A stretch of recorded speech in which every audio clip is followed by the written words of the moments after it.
Boa tarde a todos. Vamos então dar início ao nosso webinar com o tema Cultura como Ativo do Turismo e Oportunidades de Negócios. Agradecemos aí a presença de todos que se inscreveram, que estão aí conosco para falar um pouco sobre turismo e cultura e de que maneira esse binômio se relaciona e pode trazer bons negócios para o nosso município, para a nossa empresa e para a nossa região como um todo, né? Pedimos a todos vocês, então, que deixem os microfones desativados enquanto os palestrantes a Wanda e o Alan estiverem falando, e o Miguel também. As perguntas, elas podem ser feitas pelo chat e também, ao final da fala, a gente vai abrir, então, para quem quiser fazer pergunta, e aí cada um abre o seu microfone. A gente pode organizar isso no final também. Mas, de preferência, as perguntas seriam enviadas pelo chat mesmo, tá? A gente passa, então, a palavra agora para a Wanda. A Wanda é presidente da Retur, e ela vai falar um pouco, então, sobre o novo cenário do turismo diante da pandemia e o motivo da ação que a gente está, então, firmando com o ICI, que é o Instituto Cultural Engá. Wanda? Boa tarde a todos. Que bom recebê-los, né, nesse webinar. Eu estou presidente da Retur, é uma OCIP fundada em 98, onde o nosso fundador tem feito contribuições não só na nossa região, mas por todo o Paraná. E queremos aqui dizer que a missão principal da Retur é o desenvolvimento das localidades pelo turismo. E entre nossos serviços, nós coordenamos a instância de governança regional Corredores das Águas, que pega as regiões de Maringá, Paranavaí, Umuarama e Cianorte. Nós fazemos parte de vários conselhos e organizações, e pela transversalidade do turismo, essas organizações ou conselhos, elas defendem o meio ambiente, negócios, cultura, como é o caso do ICI, né? E nós estamos agora em plena pandemia, que nos colocou todos na estaca zero. Estamos todos repensando nossas organizações, repensando nossas ações, nossos municípios e, principalmente, nossas oportunidades. Nós temos que ser positivo, porque do limão nós temos que fazer uma limonada. E a Retur entendeu uma parte muito positiva nessa pandemia. O turismo está sendo discutido na agenda econômica, como ela acontece pelos serviços, né, alimentação, hospedagem, eventos e tantas coisas que o turismo engloba, nós fomos atingidos de uma forma muito grande. Infelizmente, nós estamos vendo muitas empresas com muitas dificuldades, alguns talvez nem retomem, mas a gente tem que acreditar que tudo é um aprendizado. E essa pandemia despertou muitas lives, muitas discussões, muita atenção dos governantes e das entidades. As empresas perceberam a importância da união da classe, de fazer parte, sabe?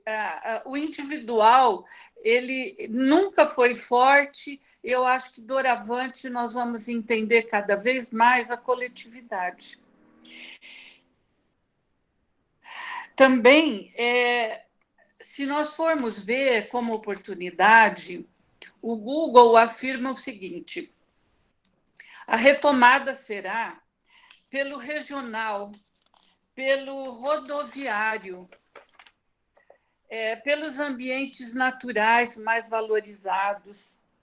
Então, isso são oportunidades para os municípios menores, onde o turismo ainda não é percebido ele acontece em muitos municípios, mas os gestores ainda não entenderam a importância em interações mais efetivas, né? E também uma coisa que nós percebemos que devemos dar uma atenção um pouco maior. Os municípios menores, eles têm a cultura como um grande ativo. Quando o ICI nos procurou para que juntássemos forças, nós chegamos a essa conclusão. Nós vamos ter que olhar a cultura como uma grande oportunidade para municípios. Alguns municípios só têm a cultura como ativo turístico, diferente de outros que têm o meio natural. E o peso é muito significativo. Então, por isso, essa tarde nós vamos estar discutindo o turismo e a cultura como a ferramenta, né? Nós temos que prestar atenção nos dados. 80% dos viajantes, eles preferem agora, na sua retomada, os planos desses novos viajantes é encontrar culturas diferentes, lugares com considerável nível de relaxamento, de segurança, principalmente segurança, e 80% de destinos novos e diferentes. Então, tudo isso faz sentido para que a gente discuta com vocês a cultura como ativo turístico. E queremos que vocês repliquem depois. Eu acredito que a gravação vai estar disponível para todos, que vocês depois repassem para os representantes que não tiveram oportunidade nessa tarde de estar multiplicando essas informações. Eu quero agradecer ao Alain pela parceria de sempre, né? E agradecer ao Miguel, que vai enriquecer essa discussão com a sua palestra. E desejo sucesso a todos. Obrigada, Wanda, pelas suas palavras. Acredito que esse webinar vai ser bem interessante, porque vai unir aí, então, o que a pessoa vai querer agora, né? Ela vai querer, quando tudo for liberado, aos poucos, é claro, ela vai querer sair, né? E vai querer sair para lugares próximos em busca da cultura. A gente vai passar agora a palavra, então, para o nosso palestrante, que ele é o Miguel Fernando. Ele é bacharel em Turismo e Hotelaria pelo Centro Universitário de Maringá, Unicesumar, em 2018. Ele tem especialização em História e Sociedade do Brasil pela Universidade Estadual de Maringá, a UEM, 2010, e também em Gestão e Políticas Culturais pela Universidade de Girona, na Espanha, em 2017. Seus projetos locais incluem o Maringá Histórica, é um site em que divulga pesquisas sobre a história da cidade e o norte do Paraná. Ele também foi secretário de Cultura de Maringá, na área de gestão, e coordenou por 6 anos o departamento de eventos da Associação Comercial e Empresarial de Maringá, a ACIM. Foi diretor executivo do Instituto Cultural Engal, ICI, que é uma agência de incentivo e fomento à cultura. Ele é membro do Conselho Municipal de Políticas Culturais e da Comissão Patrimônio Histórico de Maringá há 6 anos. Miguel, então, ele irá falar para a gente sobre a cultura como ativo do turismo e oportunidade de negócios. Miguel, você tem 30 minutos para enriquecer aí os nossos trabalhos. Boa tarde, Patrícia. Boa tarde, a Wanda, ao meu companheiro Alan de trabalho e a todos os gestores culturais e do campo do turismo e as pessoas que estão nos acompanhando aqui de modo geral. Um prazer muito grande. Só façam um positivo para ver se está chegando para vocês o áudio legal. Beleza, legal. Deixa eu compartilhar aqui a minha tela e vamos ver se vai dar tudo certinho aqui. Só um minutinho, gente.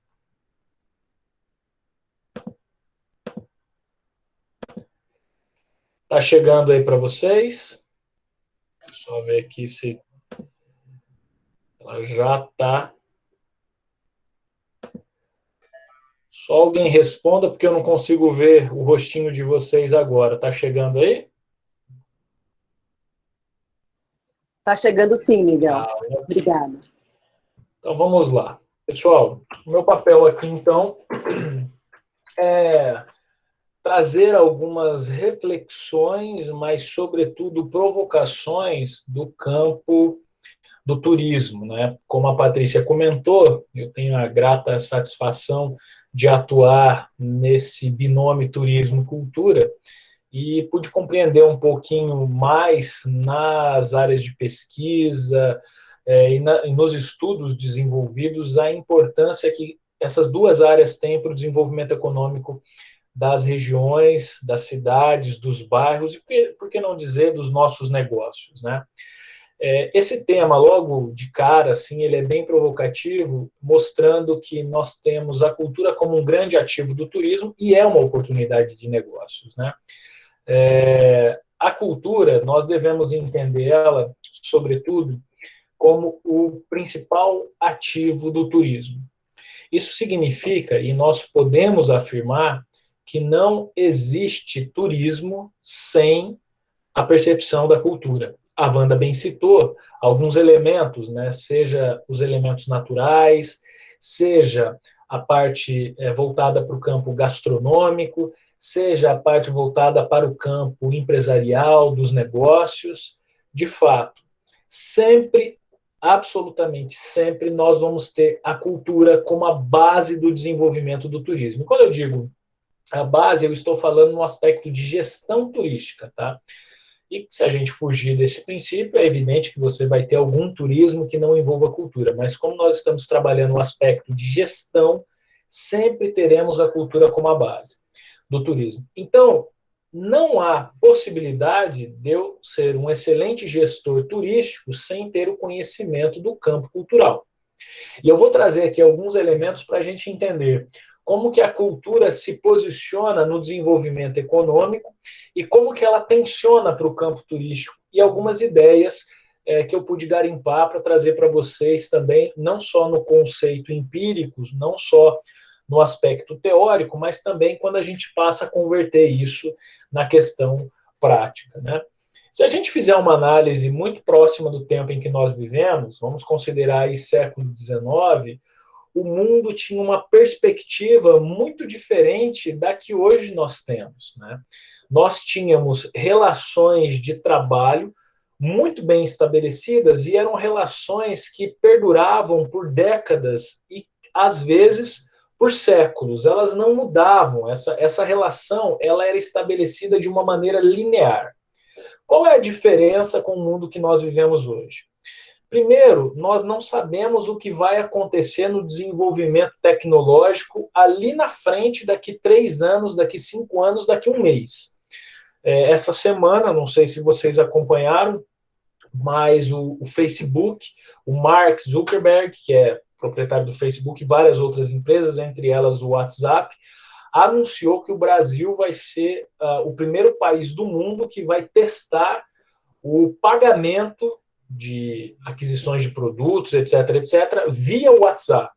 Imaginem a revolução tecnológica que nós vamos passar a ter a partir desse momento, a facilidade de executar um pagamento pelo WhatsApp que a maioria esmagadora das pessoas possui. Então, essa é uma primeira questão. O mundo do século XIX mudou muito para o mundo do século XX e do século XXI. Tudo está alterado. Nós não sabemos mais quais vão ser as relações que serão duradouras, que irão perdurar. Paralelo a tudo isso, diferente da maneira a qual nós vivíamos no século XIX, que é esse nosso princípio de comparação, que, aliás, é uma metodologia que eu vou trabalhar muito aqui, que é a comparação. Esse método comparativo, ele transita, sob o ponto de vista de gestão, tanto no campo turístico quanto no campo cultural.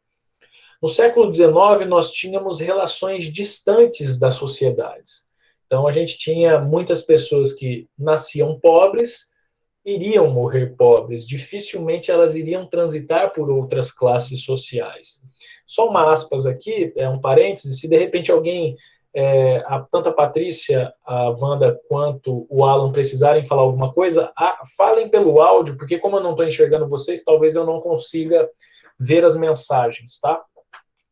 E hoje, retomando o que eu estava dizendo, nós trabalhamos de maneira compartilhada. O relacionamento, ele é muito mais amplo. Isso foi proporcionado naturalmente pelo princípio tecnológico. Então, nós temos uma evolução gradativa em que o homem deixa de ser isolado, deixa de viver em pequenas comunidades, deixa de viver apenas na sua cidade, para ter uma relação de percepção do mundo. Ao mesmo tempo, e isso eu trabalho muito em um curso que eu desenvolvo relacionado com o poder da boa memória, como que a memória é importante para o desenvolvimento dos nossos negócios e também o nosso aprimoramento profissional, nós temos lido e consumido mais informações do que nunca na história. Claro, aqui eu não estou dizendo uma leitura de livros e tudo mais, mas eu estou dizendo que você abrir o seu celular para olhar o WhatsApp, olhar o Facebook, olhar o Instagram, você está lendo, você está consumindo informações. E alguns pesquisadores indicam, a Universidade do Sul da Califórnia indicam que nós recebemos todos os dias uma quantidade de informações equivalente a 174 jornais impressos.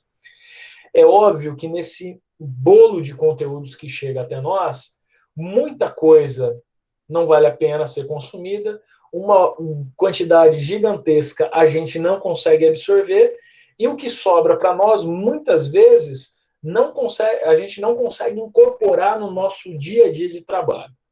Fechando esse pensamento nesse momento, nós estamos em um período em que temos tudo à nossa disposição, mas, ao mesmo tempo, muito difícil ou com muitas limitações, nós conseguimos estruturar oportunidades e estratégias para se aproveitar desse momento em que a gente transita. Eu citei o exemplo do WhatsApp, que vai passar a receber transações comerciais, mas a gente pode ir além. Quem imaginaria, veja o tempo, há 5 anos que nós iríamos fazer pedidos por aplicativos de delivery de comida, né? E hoje uma das maiores empresas que trabalham nessa área é o iFome, é a segunda maior empresa do Brasil, fica atrás só do iFood, e eles são de Maringá, são pessoas muito jovens, e para vocês terem uma ideia de movimentação econômica, eles devem movimentar algo próximo esse ano a 600 milhões de reais. Isso é praticamente metade do orçamento do município de Maringá e é muito maior do que o orçamento de 70% dos municípios do estado do Paraná. Para a gente entender como que a tendência tecnológica, e a gente falava muito isso já há alguns anos, ela veio para ficar, mas agora é inevitável em algumas áreas que nós ainda não havíamos percebido ela com tanta presença, como o campo das artes e da cultura e principalmente do turismo. Se a gente falasse de tecnologia no campo do turismo há 5, 6 anos, o máximo talvez que nós imaginaríamos era um óculos VR de realidade virtual, 3D e tal, para a gente poder ver algum tipo de destino turístico e tudo mais. Hoje a relação mudou por completo, porque as agências de viagens precisam se reinventar para entregar produtos nesse período que as pessoas não vão viajar.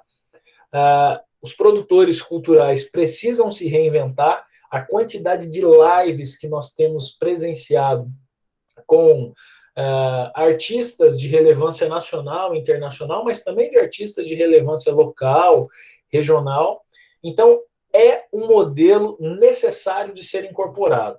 Alguns especialistas indicam que nós deveríamos ter essa transição em um raio de 3 a 5 anos. Isso aconteceu em praticamente 2 meses. Foi de imediato e muito abrupto. Qual foi o problema com isso?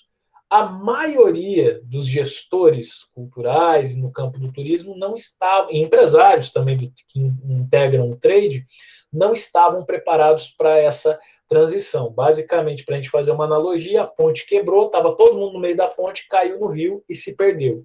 E agora está todo mundo tentando subir pelas barrancas do rio. Mas existem alguns caminhos que já nos falavam sobre isso há um tempo, né? Por exemplo, aqui a gente faz duas análises muito rápidas e é um período de menos de 10 anos. Nós estamos aqui no balcão de São Pedro, né, para acompanhar a primeira aparição pública do Papa Bento XVI em 2005, que é a foto de cima.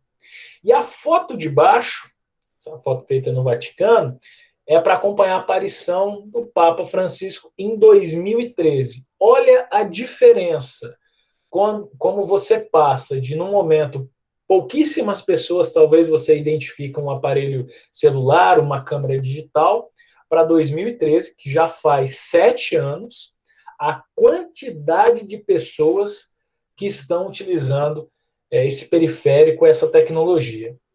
Existe uma pesquisa que já indica que 3 bilhões de pessoas estão conectadas à internet. É 40% da população mundial. É evidente que esse número ele tensiona para um pouquinho mais agora, por alguns países que se obrigaram a, de fato, implantar políticas para acelerar esse processo.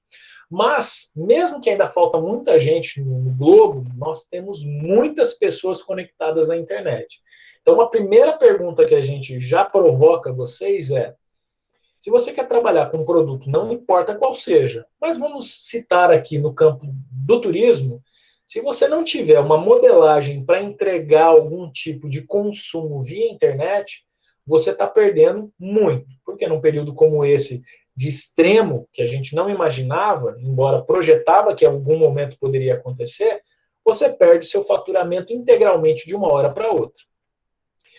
Mas então a gente fica num impasse, porque eu mesmo já falava sobre isso em palestras há 10, 8 anos, e mesmo assim os gestores públicos não se prepararam para essa transição abrupta do turismo. No campo tecnológico, não estou nem falando no campo do Covid, que é a primeira vez que eu falo agora Covid, né, coronavírus. No campo tecnológico. Por que agora a gente vai ter uma nova perspectiva? Bom, aí o que eu entro aqui para vocês é para falar de um conceito muito mais amplo de cultura. É lógico que a gente deixa a cultura para ficar mais palatável a digestão desse conteúdo, mas nós entramos aqui num conceito que se chama economia criativa, que é um conceito que nasceu no final da década de 1990, com o primeiro-ministro do Reino Unido, Tony Blair, quando começou a perceber a oportunidade que se existiam em alguns setores da sociedade que trabalhavam muito com princípios criativos e começou a fomentar isso dentro do Reino Unido, e depois isso se expandiu para diversas outras localidades do nosso globo terrestre. O que acontece é que a economia criativa ela trabalha muito mais com valor agregado do que com precificação. A Wanda citou isso agora há pouco, né? Ela falou: as pessoas estão querendo, buscam por algumas experiências. E isso, de fato, é o que a gente, é o que a gente vai trabalhar a partir desse momento, tá? Nós precisamos entregar cada vez mais produtos em que as pessoas se sintam em uma experiência de imersão. Isso significa que com a tecnologia que está chegando cada vez mais à disposição do nosso ontem cliente, e agora ele é apenas um parceiro nosso, porque até ontem ele para comprar uma passagem aérea, ele tinha que procurar ou o balcão da companhia ou ele procurava a minha agência para exemplificar uma relação de mercado. Hoje, ele não precisa mais ter essa relação de intermediação. Ele vai direto no celular dele, abre o aplicativo da companhia preferida ou da companhia que vai atender o destino, e ele compra diretamente, parcela em 10 vezes no cartão, não tem dor de cabeça nenhuma. O que sobressai sobre essa relação é que muitas vezes o cliente final ele prefere ter a relação com a agência para se sentir mais humano. Se der algum problema eu tenho a quem recorrer, eu não preciso ligar para um 0800, buscar uma central de atendimento. E é justamente isso, essa humanização dos destinos e produtos turísticos que nos abrem um leque de oportunidades a partir do nosso embasamento cultural, que é o que a gente falou, que a cultura é a base de todo produto turístico, de toda a gestão turística ou projeto turístico. E ampliando um pouco mais esse leque da questão relacionada à cultura, nós temos, portanto, a economia criativa, que é um mercado muito mais amplo, e eu vou explicar sobre ele para vocês. Basicamente, quando nós temos uma ideia, essa ideia ela resultou da criatividade e a clareza, onde você desenha um projeto. Quando você integra a ideia com um projeto que ele passa a ser também de valor agregado, então a ideia é um produto intangível. Muitas vezes a gente fala isso no campo de projetos culturais. Quando eu vou comercializar um projeto, buscar patrocinadores de um projeto que ele nunca aconteceu, é uma ideia inicial, ele é intangível, eu não enxergo ele, né?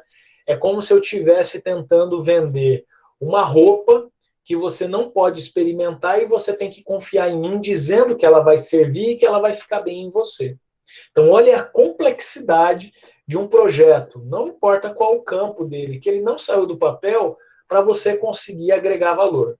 Quando você agrega esse valor, então ideia mais valor agregado, você chega ao princípio da economia criativa.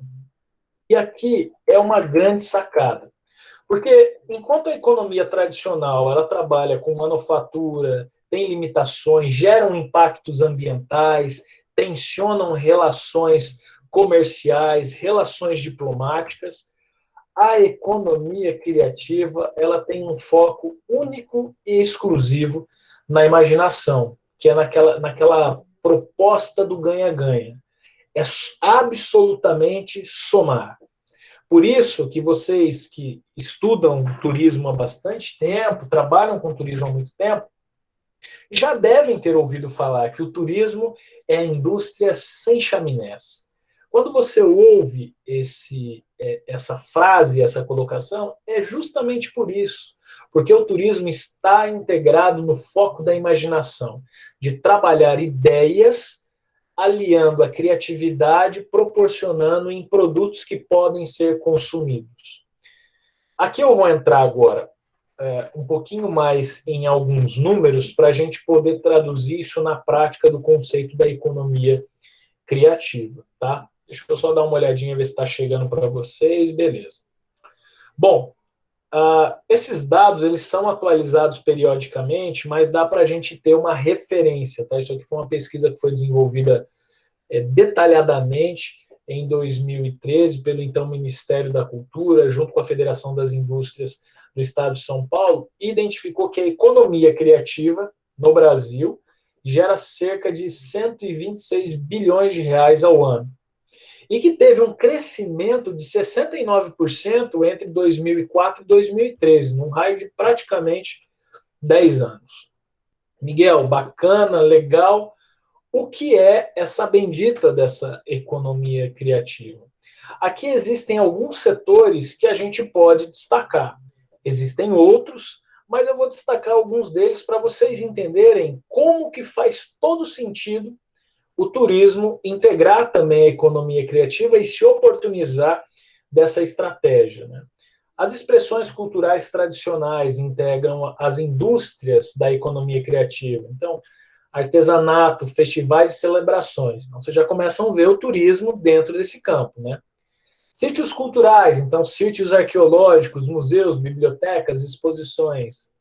Artes visuais, pinturas, esculturas, fotografias, artes dramáticas, música, teatro, dança, ópera, circo.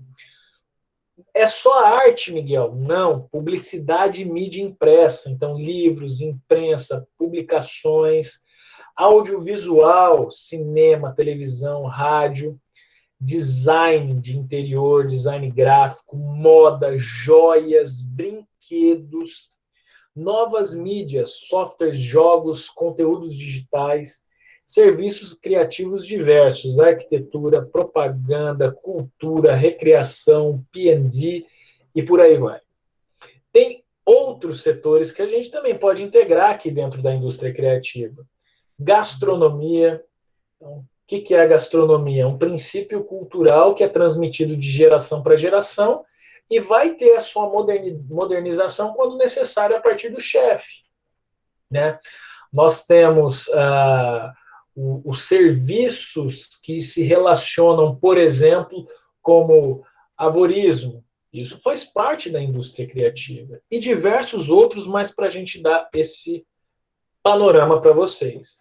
Alguns outros números que são importantes para a gente entender um pouquinho melhor da indústria criativa no Brasil. São 800 mil pessoas que são empregadas, como eu já falei, mas aqui é importante destacar, representa 2,64% de participação no PIB, é muita coisa, né? Aqui tem a representação por estado, vocês vão ver que o Paraná ainda não tem um grande destaque.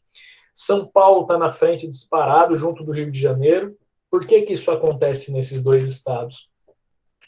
Porque os estados entenderam a economia criativa como um fator determinante para o desenvolvimento econômico das suas localidades. E criaram secretarias especiais para isso. Por exemplo, em São Paulo, nós temos uma Secretaria de Cultura e Economia Criativa. No Rio de Janeiro também tem uma pasta responsável pelo desenvolvimento da economia criativa.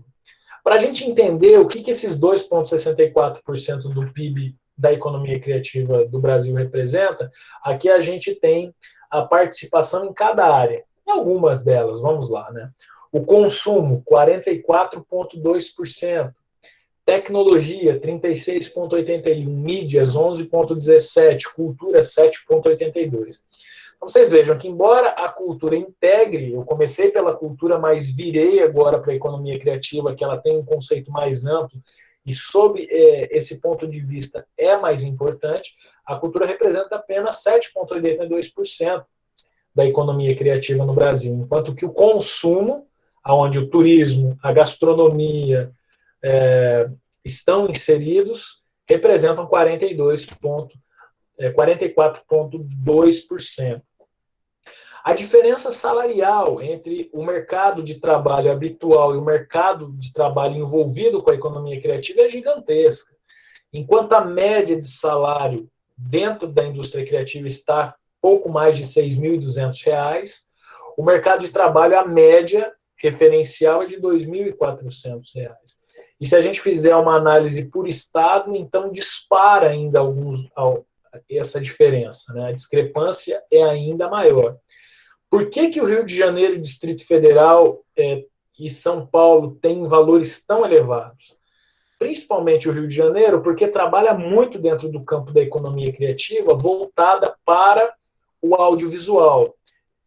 Produções de cinema, minisséries, novelas, tudo isso integra a economia criativa. E tudo isso também integra o turismo. Catering, traslados, infraestrutura, passeios e por aí vai, né? Bom, eu vou avançar um pouquinho, porque tem muita informação para a gente trazer. Eu não vou dedicar atenção aqui à esquerda, mas eu gostaria que vocês dedicassem atenção a essa imagem à direita e como que quando a economia criativa integra de maneira estratégica cultura e turismo, que nós podemos ter bons resultados, tá? Esse aqui é uma obra de arte que, se a gente ver ela isolada, fica difícil a gente poder contextualizar, tá? Ela fica na Inglaterra, é uma região onde nós temos uma cordilheira, o topo dela.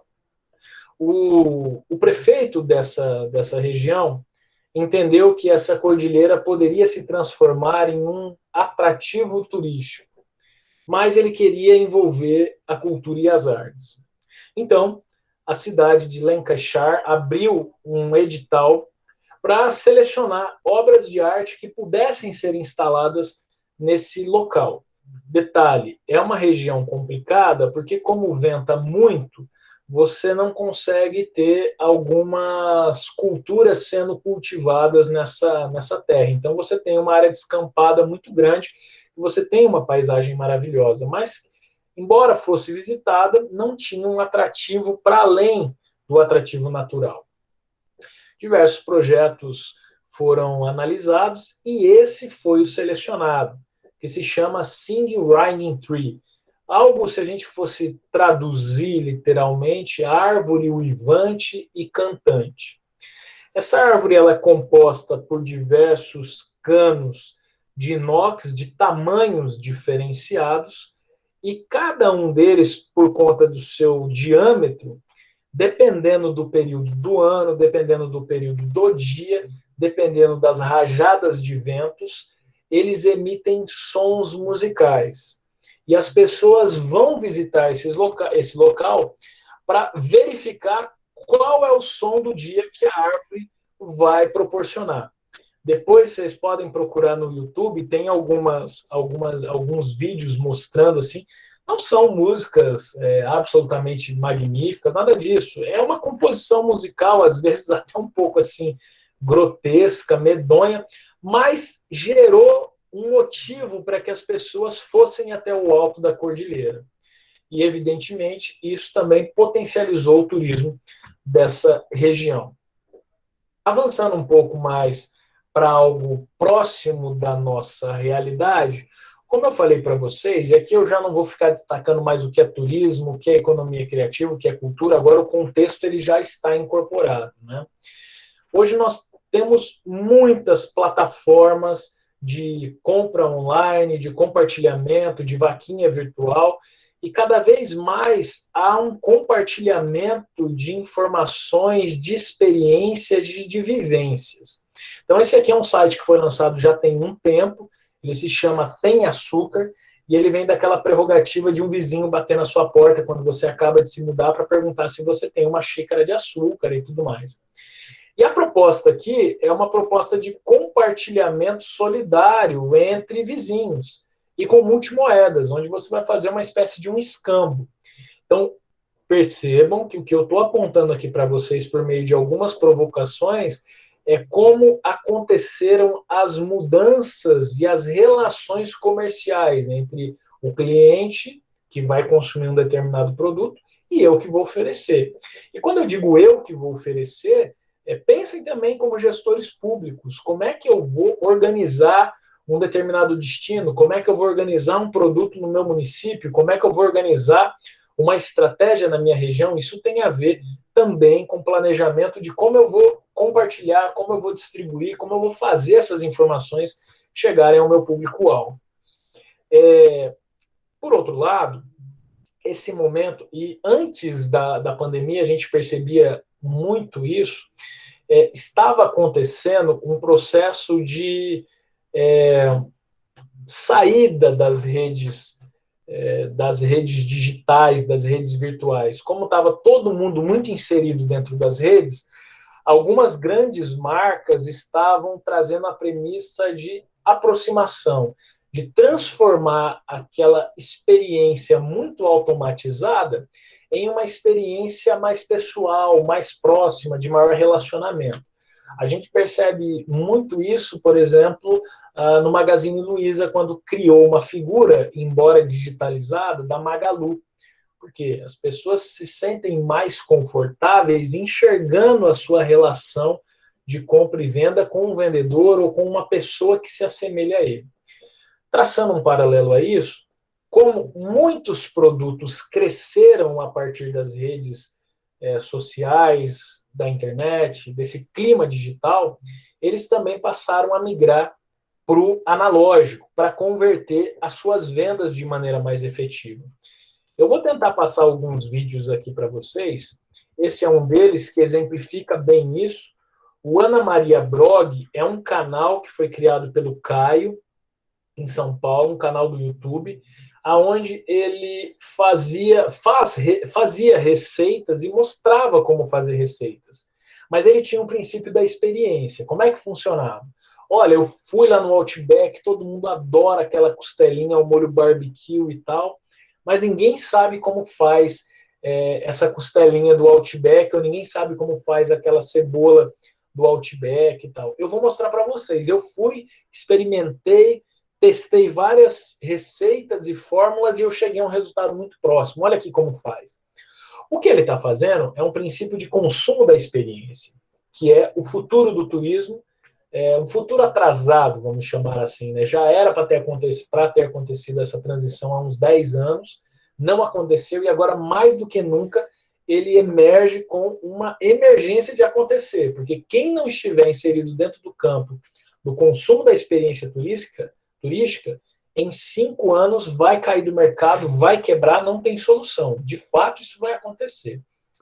E o Caio, ele foi para primeiro nas redes sociais, YouTube, cria esse produto com o canal dele, e depois as pessoas queriam consumir presencialmente. Então veja que é o caminho inverso que muitos fazem. Né? Eu tenho um estabelecimento, sou reconhecido, vou para as redes sociais, faço venda online, mas eu já sou reconhecido, eu levo todo o meu capital para as redes sociais. Nesse caso, o que está acontecendo nesse momento que nós estamos vivendo já há alguns anos, as pessoas estão nas redes sociais, são reconhecidas, adquirem autoridade e aí depois migram para o analógico, para o presencial. E no caso aqui do Caio, esse vídeo já tem alguns anos, mas serve para exemplificar, ele foi tão assediado positivamente para que ele tivesse algum restaurante, alguma coisa nesse sentido, que ele teve que criar um food truck para que as pessoas pudessem experimentar as comidas que eles faziam.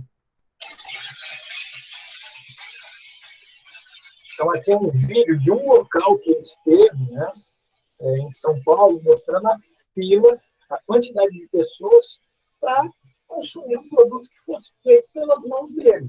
Nada mais do que isso.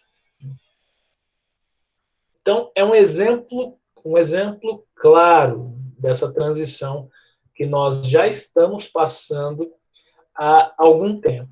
E aqui é importante a gente entender que a ideia ela precisa ser tratada, precisa ser modulada, precisa ser estruturada para que talvez ela nos gere receita, né?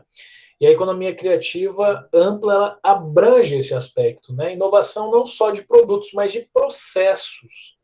A gente não pode pensar que apenas a nossa ideia vai gerar um produto que é objeto de desejo. Não. Todo o processo integra a questão da economia criativa. E vocês vão ver lá na frente como que isso pode ser aplicado ao turismo, né? A gente precisa criar ideias para mudar a maneira de fazer as coisas, onde a gente, inclusive, possa valorizar a cultura e os talentos locais. Essa relação de proximidade, embora nós estejamos globalizados, é o que vai incorporar cada vez mais valor agregado aos nossos produtos. Ou seja, eu posso comer um acarajé em qualquer outro lugar do Brasil, sem dúvidas, mas o acarajé de Salvador ele vai ter uma experiência adicional, seja pelas baianas com as suas vestimentas, seja por eu estar próximo ao Pelourinho. Isso é o que nós precisamos enxergar, ou seja, a pessoa ela não está mais preocupada em só pegar um avião para ir para a beira da praia, em só pegar um avião para ir para Nova York. Ela quer algo a mais que isso, ela quer ser inserida na cultura daquele lugar, ela quer ser inserida em roteiros lá do B, ela quer conhecer algo além do que as grandes operadoras apresentam. Eu citei o exemplo do acarajé, mas para a gente fazer uma analogia próxima da realidade de Maringá, Maringá tem o cachorro-quente, o cachorrão. Quer dizer, você tem hot dog e cachorro-quente sendo vendido no Brasil inteiro. Por que o de Maringá é diferente? Porque ele é prensado, porque ele é caprichado, ele é muito bem recheado, tem a maionese de cheiro verde, os carrinhos estão espalhados por toda a cidade, é de fácil acesso, ele é um produto social, porque ele não é caro. Então, assim, teve um debate em 2015 sobre o cachorro-quente, o cachorrão de Maringá ser transformado em prato típico. Os restaurantes odiaram a ideia, onde já se viu um fast food como esse, um junk food, ser transformado em prato típico e tudo mais. E eu defendi, eu falei, não, acho que tem que ser, porque o prato típico, quem define numa localidade é a população, não são grandes especialistas que vão definir o que é o prato típico de um destino. É a população. Esse prato típico ele tem que estar à disposição o ano inteiro, ele tem que ser de fácil acesso, ele tem que estar espalhado pela cidade toda. Para a gente fazer um comparativo, né, a lei de 2015 acabou se convertendo em 2017 e não foi prato típico, mas se transformou em lanche típico de Maringá. Mas de lá para cá, nenhum grande gestor público ou mesmo privado teve a ideia, por exemplo, de vamos fazer um festival do cachorrão de Maringá, né? Isso ainda não nasceu. Quem sabe se transforma em um produto turístico, né? Mas para a gente fazer um comparativo, e eu falo isso com muita tranquilidade, porque conheço a história, conheço os gestores de anos anteriores, Campo Mourão. Campo Mourão tem um carneiro no buraco, né? Que, entre aspas, é considerado o prato típico da cidade, mas e a gente entende que tradições são inventadas, a história fala sobre isso, né? Mas se você chegar em Campo Mourão a qualquer dia do ano, com exceção de quando está acontecendo o Festival do Carneiro no Buraco, você não vai encontrar um restaurante que venda carneiro no buraco. Primeiro, porque é difícil de fazer, a gente entende isso. Segundo, porque não está entronizado na gastronomia local. Só tem uma festa no ano que apresenta o carneiro no buraco. Então, pode ser questionado esse prato típico. Maringá se tentou incorporar o porco no tacho como prato típico há alguns anos. Não colou, justamente por esse princípio. Você não encontra à disposição pela cidade. E prato típico, por essência, ele não precisa só ser um prato que se relacione aos pioneiros da história da nossa cidade ou das outras cidades. Ele tem que ser um prato, como eu disse e repito, entendido pela população como tal. Além disso, quando a gente faz uma análise no nosso estado, eu falei muito aqui do campo gastronômico, que está vinculado à economia criativa, é um aspecto cultural, nós temos outros elementos que podem ser incorporados como produtos turísticos, né, que tem a cultura como base da sua essência, né, que tem a cultura como sua essência. Na Lapa, nós temos a congada, nós temos o fandango no litoral, e aqui, como eu citei, o carneiro no buraco. Claro, eu estou fazendo apenas soltando ideias que foram pensadas, mas existem muitos outros elementos que podem ser envelopados, empacotados como um grande produto. Eu vou dar um exemplo.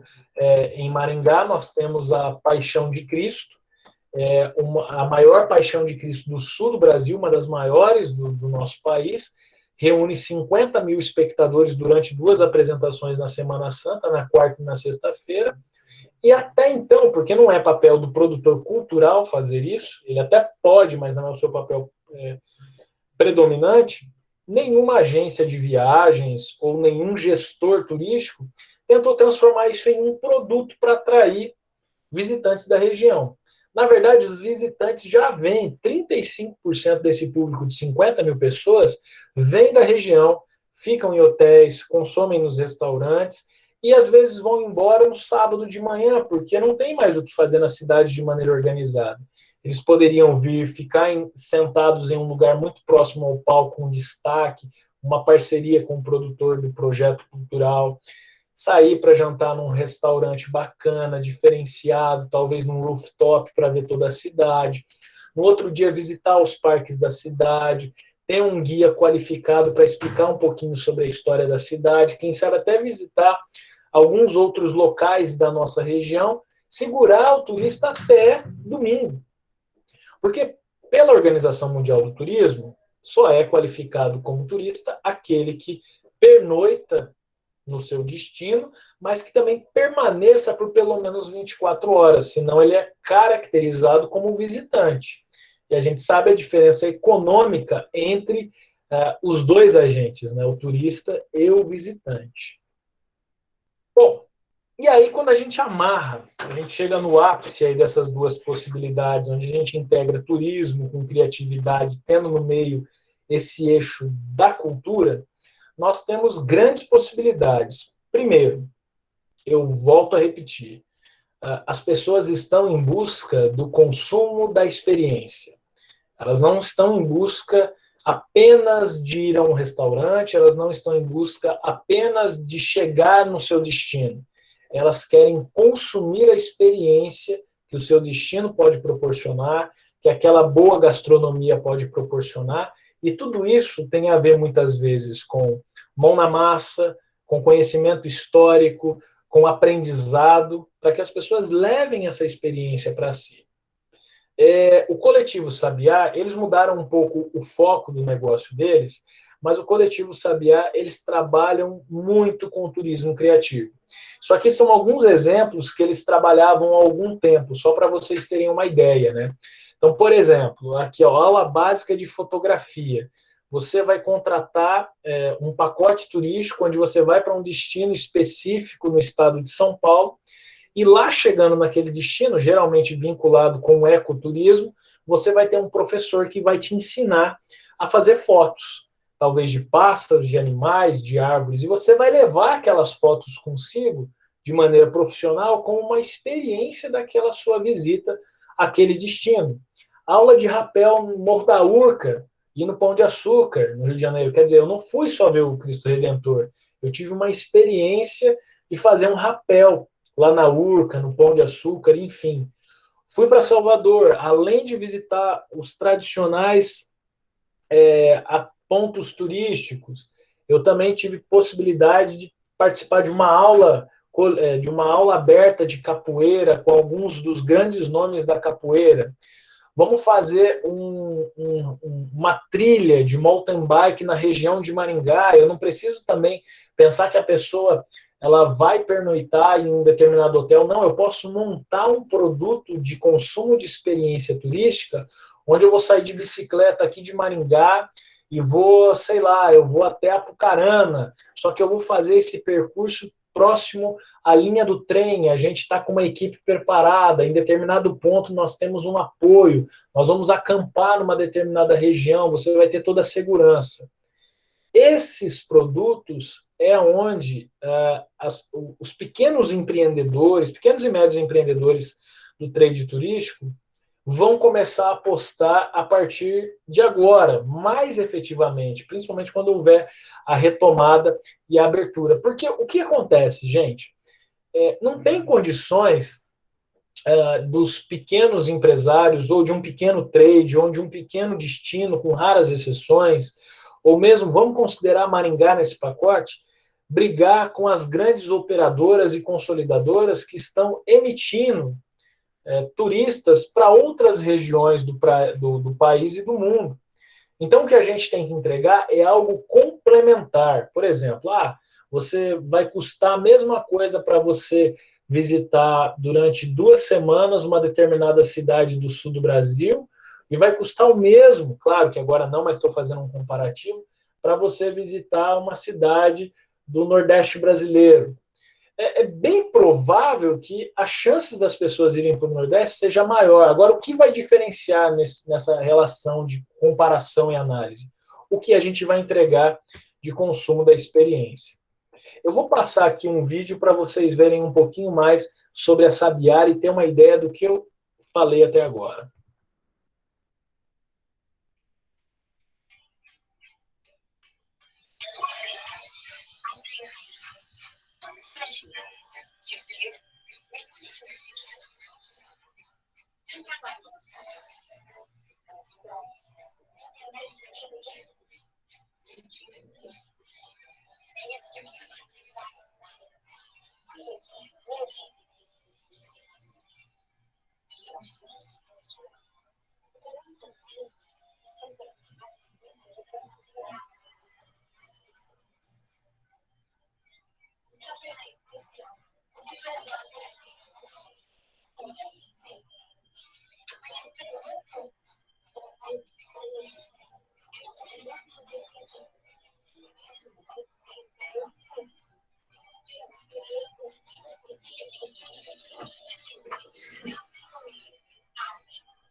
Olhem esse slogan, que forte, embora eles não usem mais hoje, mas aprenda algo novo aonde estiver. Isso é muito forte, né?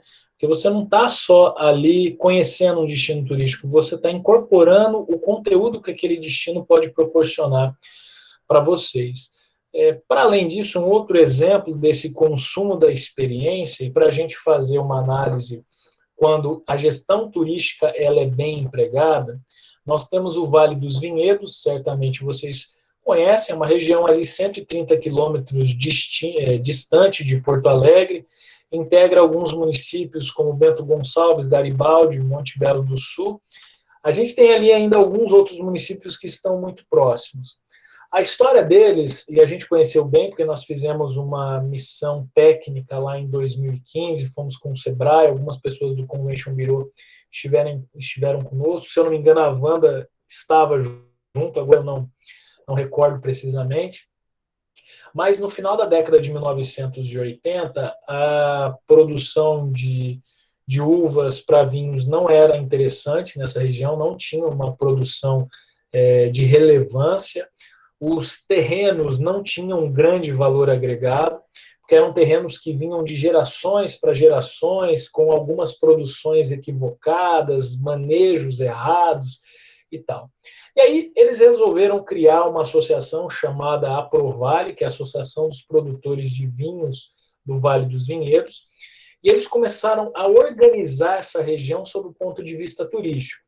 Então estimularam italianos que já estavam ali há 2, 3 gerações a desenvolverem produtos gastronômicos nas suas propriedades.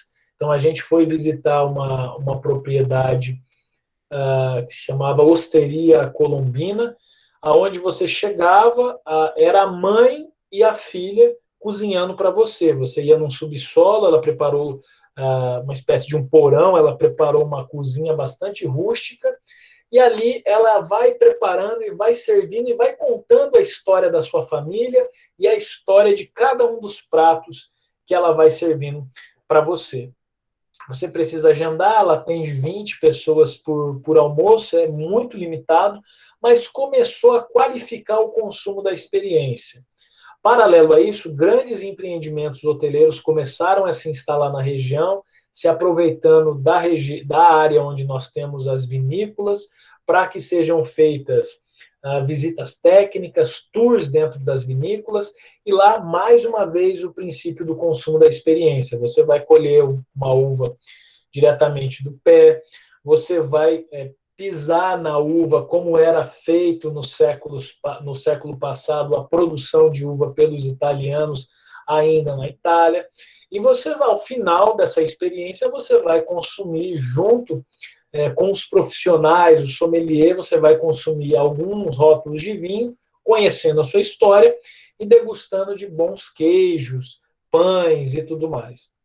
O resultado disso é que hoje o Vale dos Vinhedos, e aí você pode integrar Gramado, que também já é um destino estratégico para o Vale dos Vinhedos, está muito próximo ali, e Canela, essa região é uma das regiões mais caras como destino turístico do nosso país.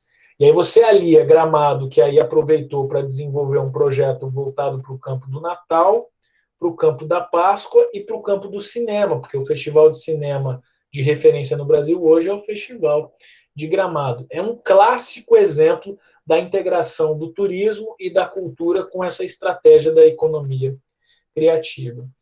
A gente pode ainda passar por outras questões que estão mostrando essa transição cada vez mais rápida do consumo de produtos turísticos, como o Airbnb. Em Maringá, nós implantamos há alguns anos o Undertour, que é uma plataforma, é um guia turístico por meio de audiotours que são estabelecidos por um sistema de georreferenciamento.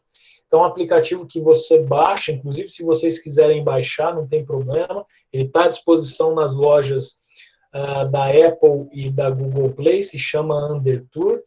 Então, o princípio dele é que você tenha um guia turístico no seu bolso. Você pega o celular, clica ali próximo de mim, ele vai mostrar todos os pontos turísticos que tem perto de você. Claro que isso foi desenvolvido em Maringá apenas, né? Mas os municípios podem também desenvolver com a parceria com o Instituto Cultural Ingá. Clica, ele vai abrir um mapa e vai te levar até o ponto turístico mais próximo ou que você selecionar. Assim que você chegar nesse ponto turístico, ele dispara um áudio e vai contando a história daquele ponto turístico, mas por meio de uma forma de imersão. É como se o locutor ele conversasse com você. Olha, você acabou de chegar na frente da Catedral Basílica Menor Nossa Senhora da Glória. Dê uma volta, veja que bela catedral é. Tal, tal, tal. Agora olha no seu aplicativo que eu coloquei uma foto para você dar para entender um pouquinho da sua história. Você olha no aplicativo, tem as fotos. Então, mais uma vez, o princípio da experiência, nesse caso, muito imersiva, para gerar a independência dos turistas nos destinos turísticos, né? E por que não? Eu falei para vocês também que eu já estou me aproximando do fim, que o ato de executar um produto também pode ser entendido como consumo. Existem muitos restaurantes que já estão trabalhando com essa prerrogativa, em que você não vai só para comer com a sua família, você leva os seus amigos e um chefe vai explicar para você como executar aquele prato que você vai comer. Quando muito, você ainda consegue colher algumas ervas, algumas essências, algumas hortaliças, algumas frutas, direto do pé, direto dos pomares, para que você tenha ainda mais imersivo esse princípio. A gente enxerga muito isso nos hotéis fazenda, né? Mas isso está sendo traduzido já há algum tempo para algumas experiências dentro de restaurantes e dentro de alguns estabelecimentos, empreendimentos turísticos. Eu gostaria de despertar mais uma reflexão em vocês. O Google lançou há alguns anos, isso não colou muito bem no Brasil, mas o projeto foi lançado, chamado Mais Cor, por Favor. Qual é a ideia dele? Que as cidades passem a ser mais coloridas, para que a cidade seja uma grande galeria de arte a céu aberto. Então, ele liga as pessoas que querem destinar muros e paredes para serem transformadas em obras de arte e conecta com os artistas que podem fazer esse trabalho. Dê uma olhadinha no vídeo.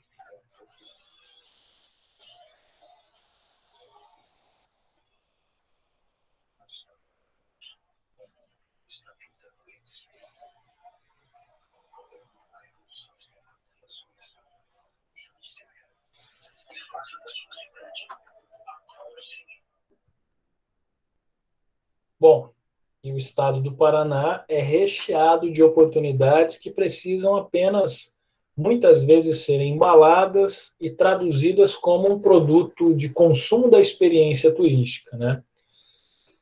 Eu fico por aqui. Aqui estão meus contatos, tem o site do Instituto Cultural Ingá.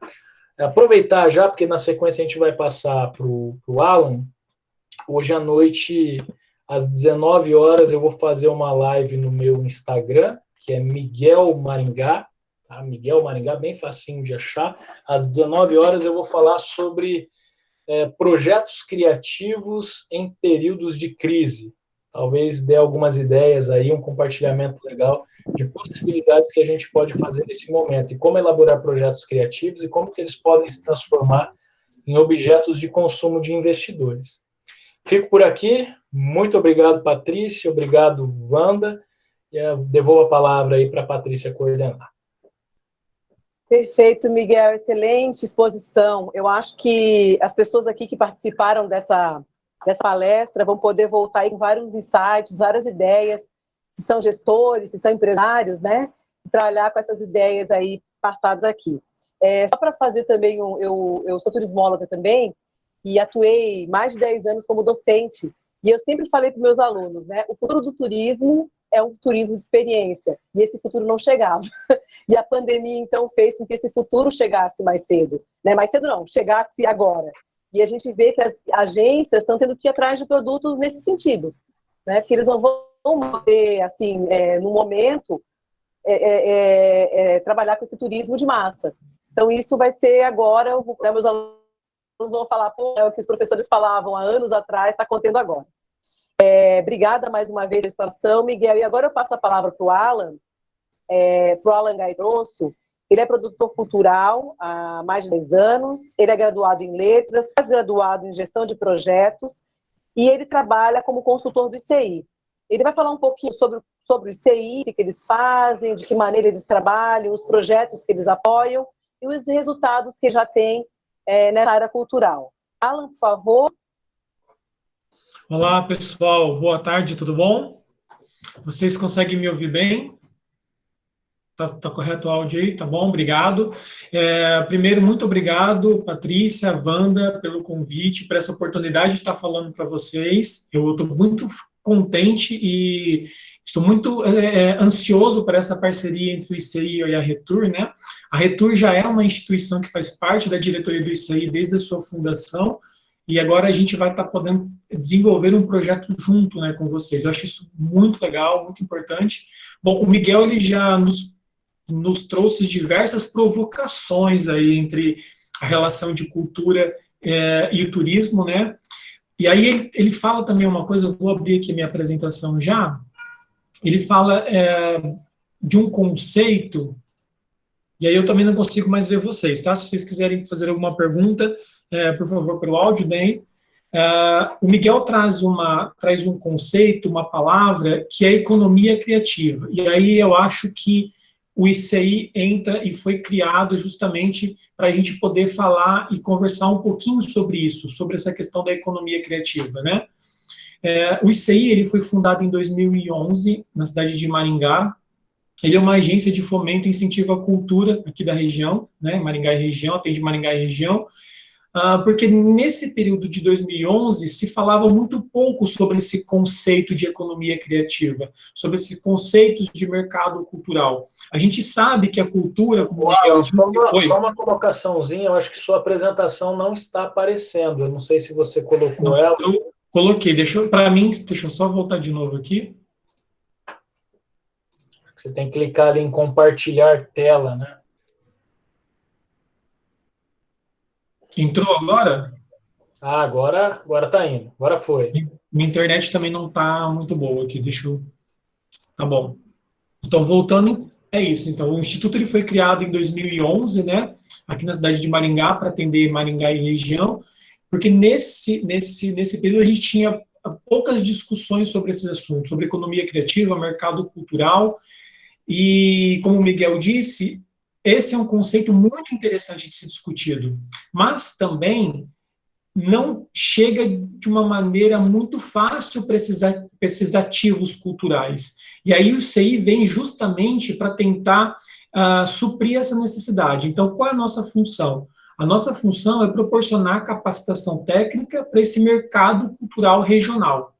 Nós temos o objetivo, então, de oxigenar essas ideias. O Miguel, aí, nessa apresentação, nos mostrou várias ideias interessantes. Em algumas ideias, inclusive, você não tem muito custo envolvido, né? E o principal de tudo isso é que esses profissionais que desenvolvem essas ideias, eles precisam estar, de alguma forma, capacitados, eles precisam entregar esses produtos de uma maneira satisfatória, né? Então, o ICI ele vem para isso, para tentar trazer essa formação, essa profissionalização para o mercado cultural de Maringá e região, né? E agora, talvez, com a parceria do Arretur, expandir para mais regiões aqui do estado do Paraná. O nosso papel também está em aproximar as empresas e empresários desses projetos, dessas ações culturais, desses possíveis patrocinadores. Como a gente funciona? Como funciona a metodologia e o modo de negócio do ICI? Bom, primeiro e foi assim que nós fizemos em Maringá, em 2011, né?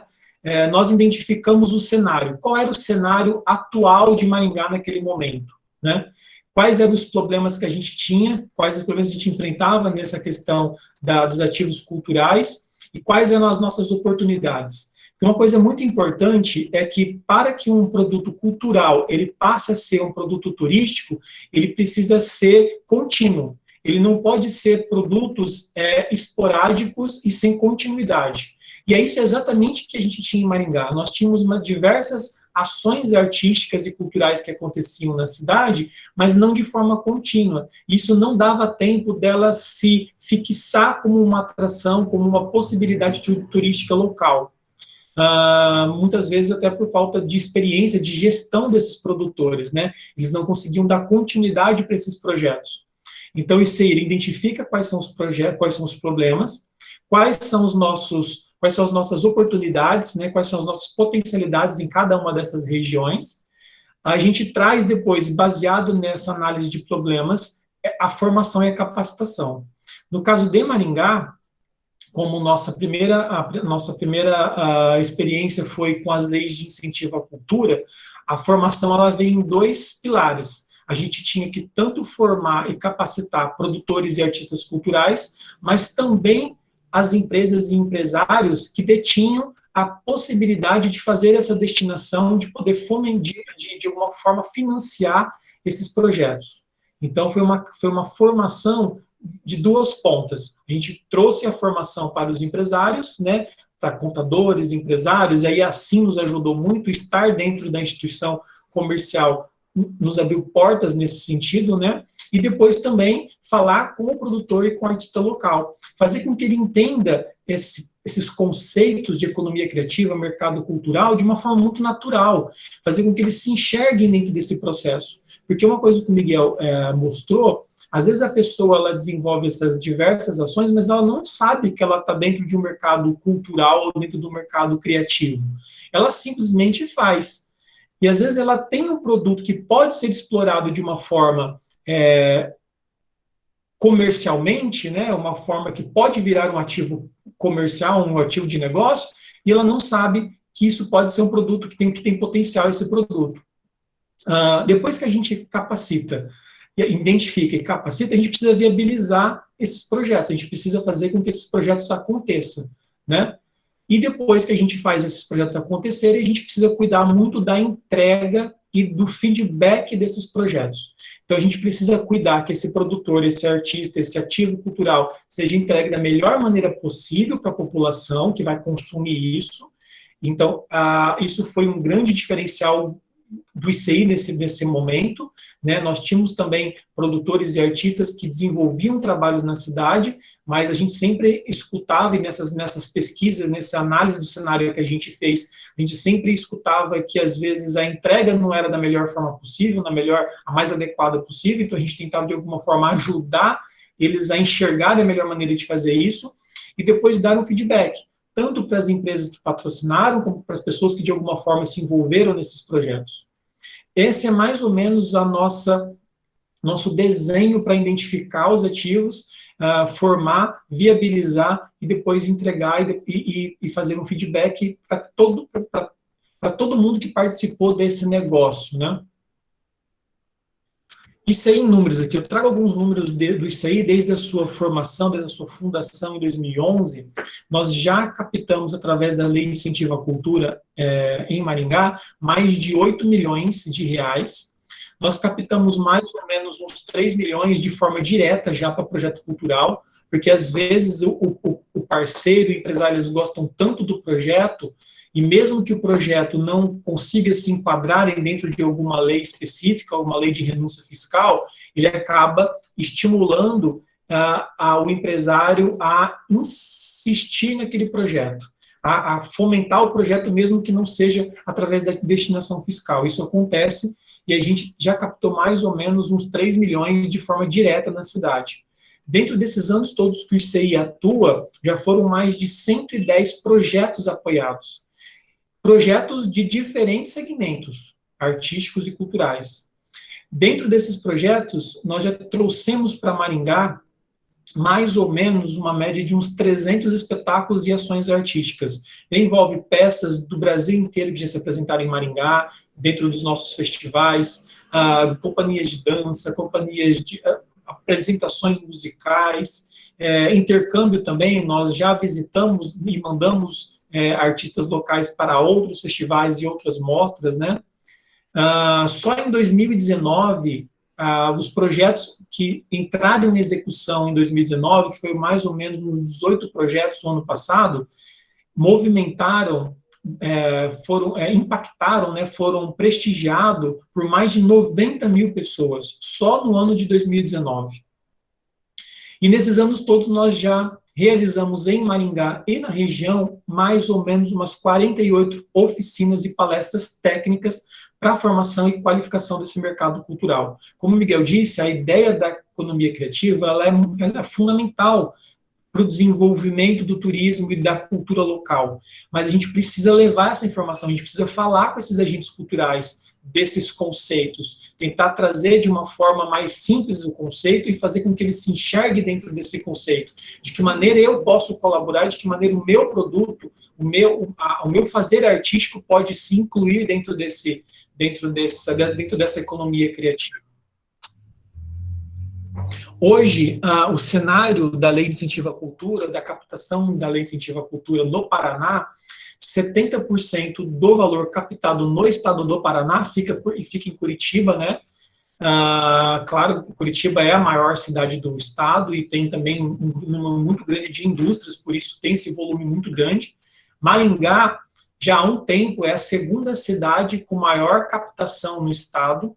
Esse ano, inclusive, de 2019, nós captamos o dobro de Londrina em recurso pela Lei de Incentivo à Cultura, que a gente sempre fica entre Maringá e Londrina em segundo lugar na captação de recursos através da Lei de Incentivo à Cultura. Então, nós, hoje, em Maringá, nós temos a fatia lá de captação total do Estado de aproximadamente 6%. Veja, em 2019, nós captamos em Maringá aproximadamente R$ 1.500.000. Em anos anteriores, o Instituto fez uma estimativa, com a ajuda da ACIM, com a ajuda de outras entidades, o potencial de captação de recursos através da Lei de Incentivo à Cultura de Maringá estava na casa dos 28 milhões. Hoje, nós conseguimos atingir uma parcela muito pequena disso ainda. A gente aumenta ano a ano, a gente aumenta o número de empresários sensibilizados, a gente aumenta o número de produtores e artistas que se enquadram e conseguem entregar projetos dentro da Lei de Incentivo à Cultura, mas ainda temos muito o que fazer ainda, né? E 24% é o restante das cidades, né? Dentro da captação total do Estado. Algumas das nossas formações que nós trouxemos nesses anos, então a gente falou muito sobre a questão aí mais voltada para o artista, da diferença entre arte e cultura, e daí dos desafios dessa gestão cultural, fazer com que o artista, o produtor, o agente cultural, ele consiga viabilizar e enxergar o projeto dele e gerir de uma forma que seja de forma contínua essa ação dele, que ele consiga planejar a médio e longo prazo essa ação cultural, né? Nós trouxemos diversas palestras para falar sobre economia criativa, nós falamos bastante sobre esses conceitos aqui em Maringá. O Eduardo Saron, inclusive, que está em um desses cartazes, ele é o coordenador do Itaú Cultural, né, um dos superintendentes do Itaú Cultural, que veio para Maringá para falar um pouco de economia criativa. E aí, como é que o ICI trabalha e pode ajudar, no caso, os municípios da região? Através dessas consultorias. Nós já fizemos isso em outros municípios, em outras regiões, e como a gente trabalha nesse sentido? A gente vai até o local, a gente faz essa avaliação, a gente faz esse reconhecimento local, a gente faz esse mapeamento dos ativos culturais que existem na cidade, né? Artísticos e culturais, a gente explica, a gente fomenta, a gente discute a importância das políticas públicas, né? A gente traz reflexões sobre isso, qual a importância da política pública cultural nesse contexto econômico e social. Maringá, logo que foi instituído, né, o Plano Nacional de Cultura, que foi botado em prática o Plano Nacional de Cultura, Maringá já se movimentou, e nós somos uma das primeiras cidades do Paraná a ter o nosso plano municipal formalizado e constituído em lei, né? Nós conseguimos o nosso plano municipal de cultura antes até mesmo do estado do Paraná. Nós já tínhamos o nosso plano definido, elaborado e constituído. O ICI participou de toda essa construção. Na época era o Miguel, o diretor executivo, né? nós participamos, nós ajudamos da melhor forma possível para a elaboração desse plano municipal de cultura, né?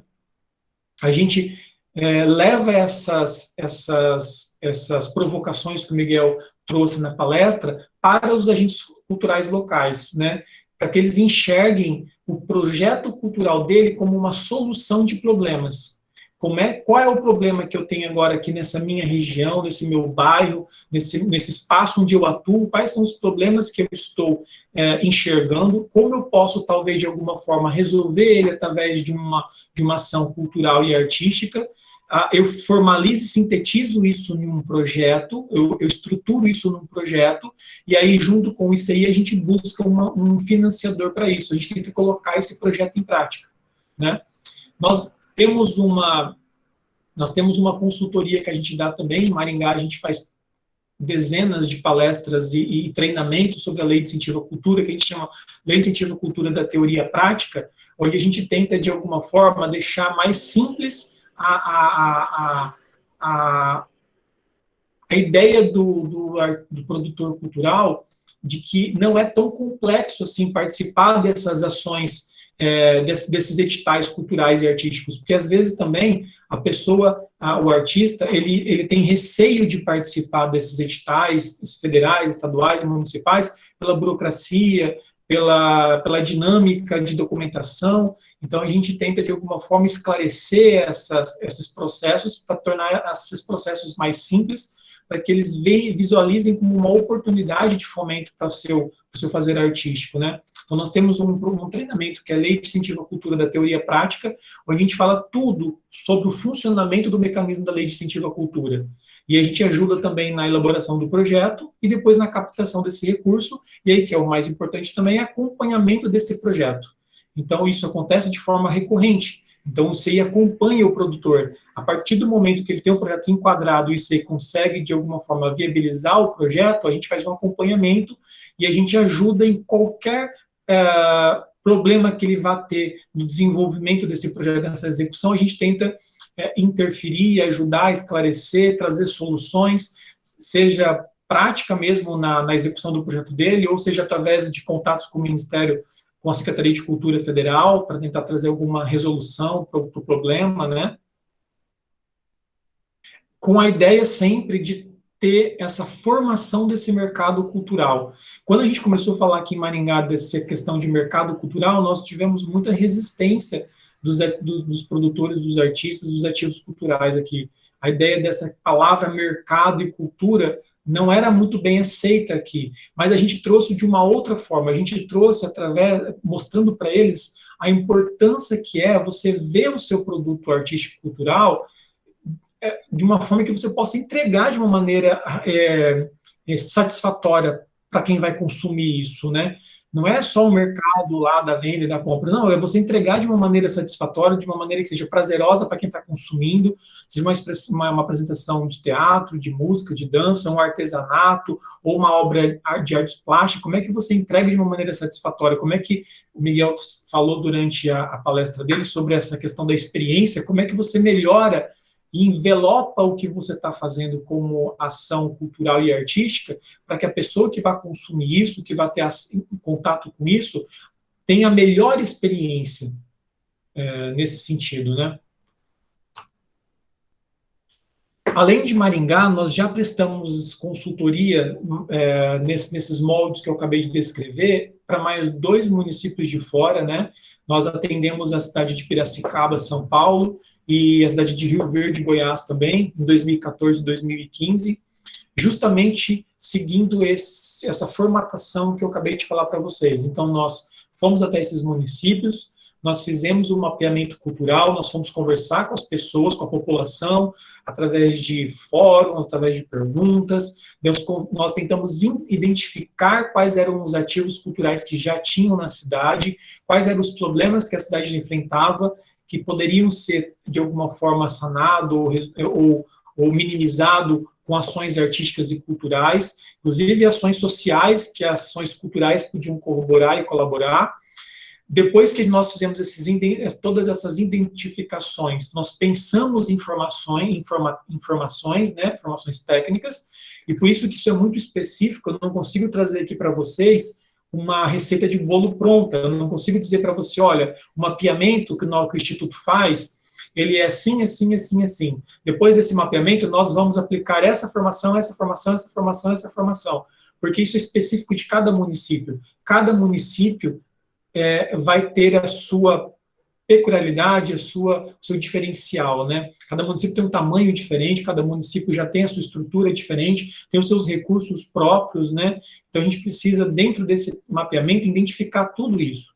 O que já tem, o que não tem, quais são os recursos que teriam para ser aplicados, quais são os recursos que a gente teria que buscar fora do município, quais os recursos que a gente conseguiria buscar da iniciativa privada, e depois a gente trazer as formações técnicas para tentar, de alguma forma, ajudar esses ativos culturais, né, a ter acesso a essas possibilidades, né.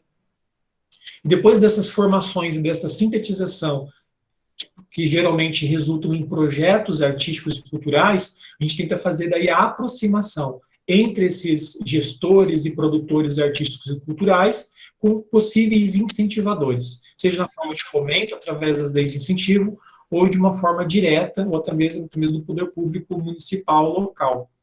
É isso, assim, eu acho que a gente precisa entender que o turismo, como o Miguel disse, está estritamente ligado a fazeres artísticos e culturais.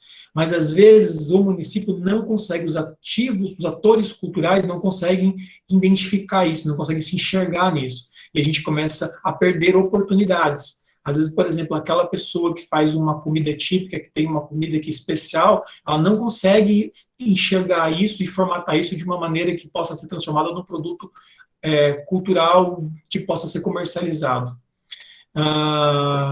Eu acho que é isso. Bom, eu tentei ser bem, porque me falaram que terminava às 4h30, né? Tentei não estourar muito, porque é o que eu disse. Tem umas 3 perguntas aqui.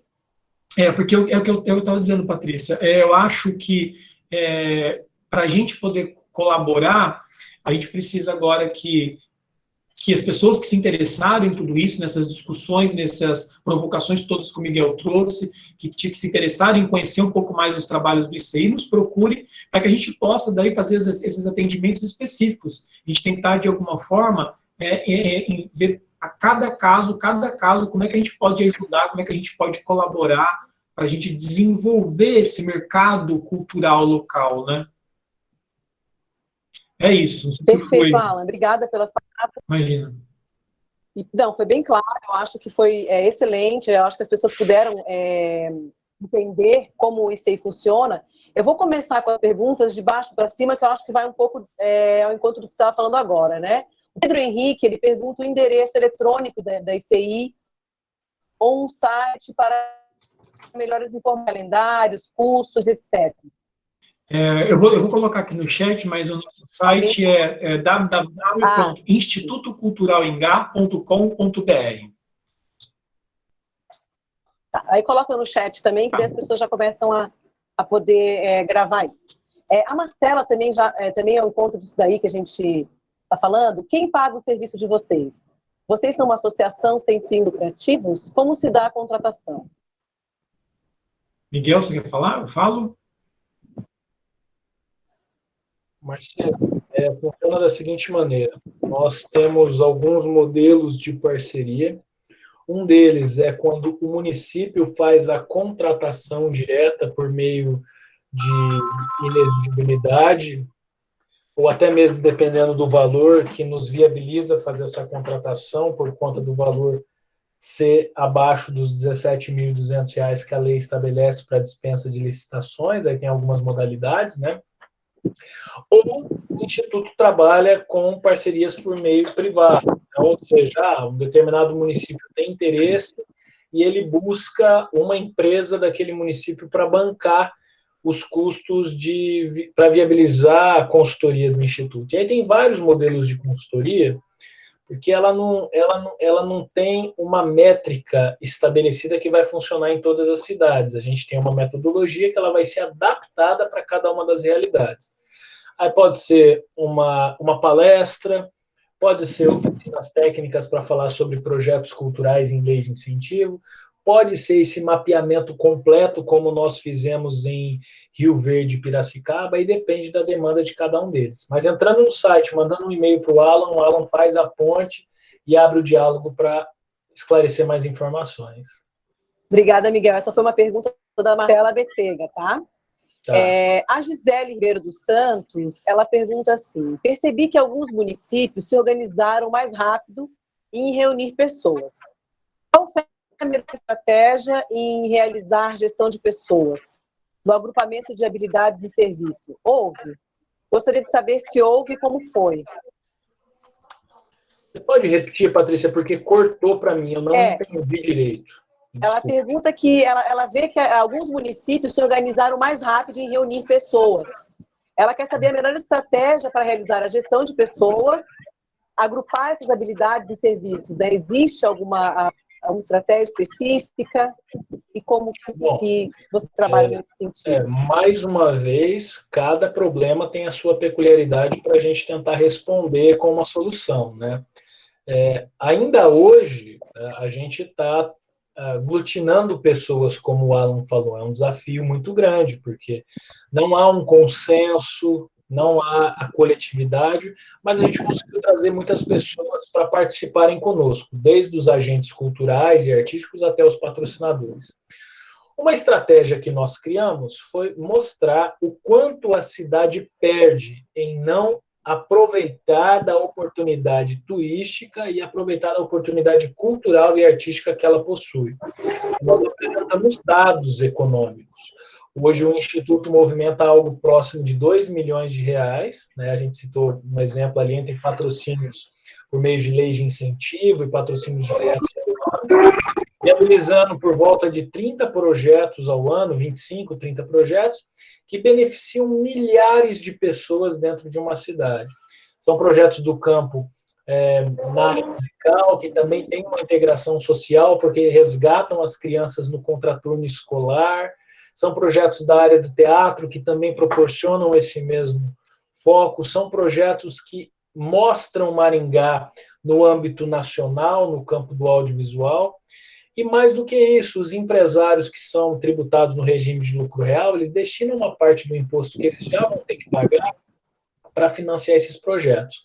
Quando a gente senta numa reunião, e a Wanda participou de várias dessas reuniões conosco, a gente fala para o empresário: olha, você vai pagar 100 para o governo federal, mas desses 100, 4 vai ficar para a sua cidade, você não quer ouvir a gente? Imediatamente ele vai ouvir, porque ele percebe o recurso dele sendo aplicado no quintal da casa dele. Então, são colocações, são possibilidades que é muito fácil de aglutinar pessoas, mas, claro, tem que trazer exemplos práticos e tem que mostrar como que isso vai ser executado. E também, Patrícia, eu acho que vai também uma questão do tempo, né? Então, nesses anos todos dentro disso aí, nós já temos uma relação de produtores, de artistas. Então, para a gente acioná-los é muito mais rápido, ou de interferir de alguma forma. E nós estamos também, uma das estratégias de formação do ICI foi estar dentro da ACIM. Então, isso também nos facilita esse contato rápido e direto com os empresários. Essa é uma característica que isso aí eu acho que é único no Brasil. Eu não conheço um outro instituto que tenha uma ligação tão próxima com a associação comercial. Então, são algumas coisas que, dentro desse período todo de existência do ICI, que nos facilita a tomar, a reagir, às vezes, um pouco mais rápido. Nós temos o contato já com alguns produtores, nós estamos dentro da SIM, que nos facilita o contato também com empresários, e a gente consegue conversar mais rápido com todos esses agentes que são envolvidos nesses processos.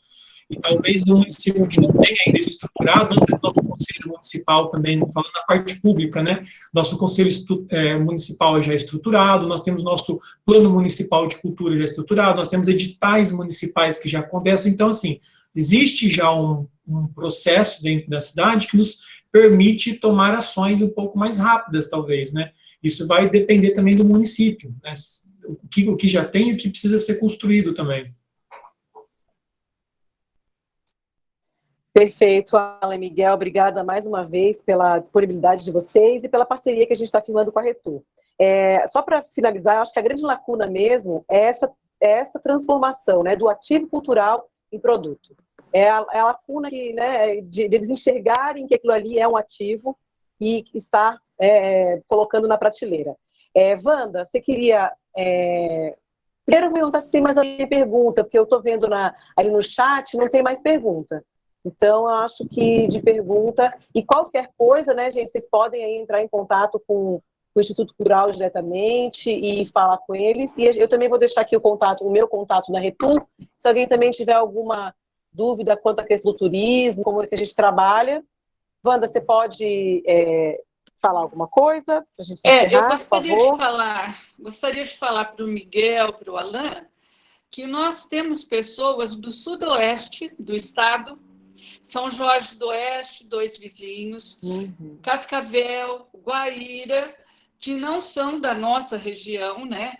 Mas são de Prudentópolis. Prudentópolis é o típico município que a cultura é tremenda, né? E parabenizar essas pessoas, porque eu acho que quem busca conhecimento deve sempre sair à frente, né?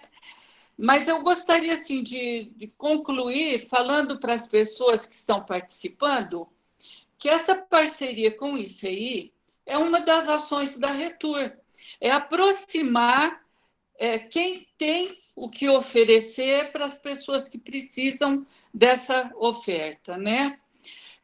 As oportunidades nos municípios são infinitas e até falando um pouco para a Gisele, a articulação é muito importante dentro do município e esse é um papel grande dos gestores. Eu não sei de onde é a Gisele, eu não identifiquei vários nomes, desculpa se eu não menciono o município, né?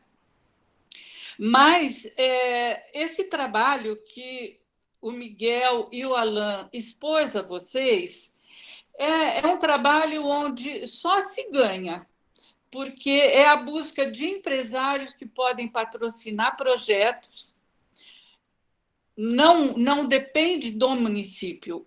O que depende do município é a visão do gestor em ter um programa de incentivo à cultura, de buscar os seus ativos. Esse levantamento, em muitos municípios, a Retur até tem ele preparado já para passar por ICI.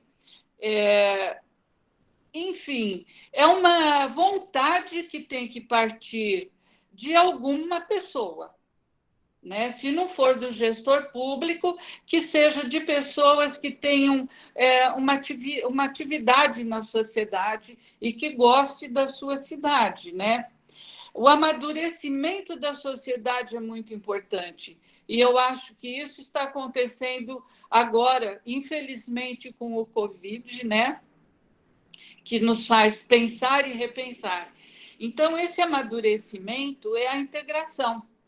E vocês pensarem que qualquer cidade ela pode evoluir como um destino turístico, seja pela cultura, seja pelos atrativos naturais. O que precisa é a gente pôr a mão na massa, descobrir quem são as pessoas que fazem, quem são as pessoas que gostam da cidade e as pessoas que sabem trabalhar de forma coletiva.